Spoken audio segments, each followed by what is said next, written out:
Welcome to the Old Coins Explorer, the ultimate treasure hunt. Here we are exploring the old and rare coins and their hidden values and secrets. So don't forget to subscribe and share the video. Have you ever held something in your hand and felt like you were holding a secret?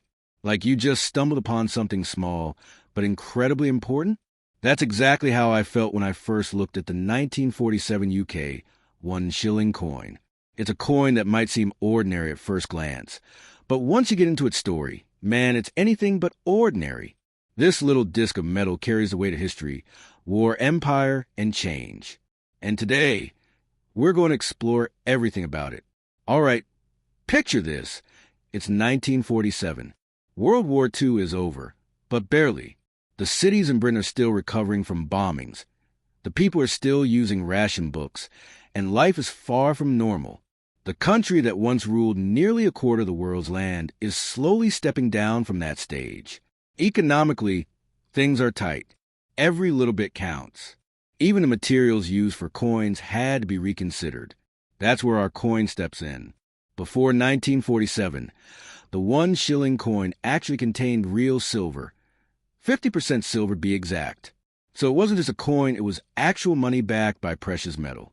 But by 1947, things had changed. Britain couldn't afford to keep minting coins with silver, so they made a shift. They replaced silver with copper-nickel, a mixture of copper and nickel that looked silver but had zero the real thing. That decision might sound small, but it marked the end of an era. It was the first time in modern UK history that the 1 shilling coin had absolutely no silver content. Think about that for a second. It was a signal, not just of economic challenges, but of transformation. The empire was changing. The way the country ran things was changing.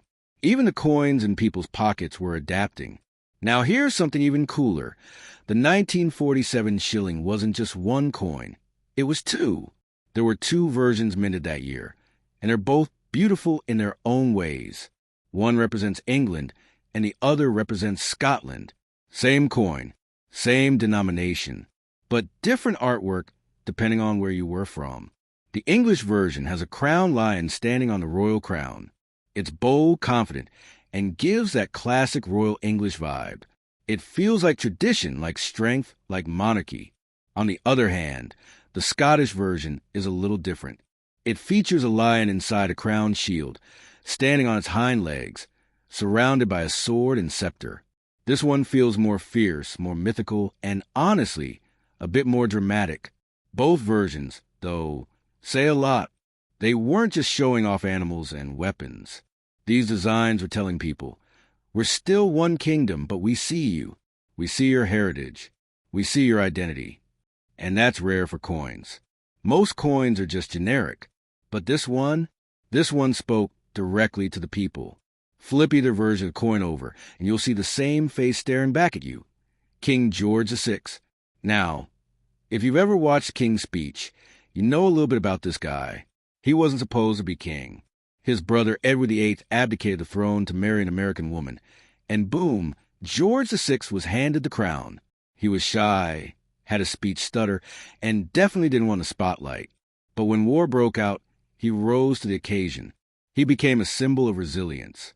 While bombs were falling over London, he stayed there. He visited the destroyed buildings. He spoke to the people, and he earned their respect. That's the man on this coin. So when you hold it, you're holding a piece of that legacy. The portrait on the coin is clean and regal. It shows him facing left with a serious but calm expression. Around his head are the Latin words, George of 6D, G, BR, Oimen, Rex F laughing face, IND IMP.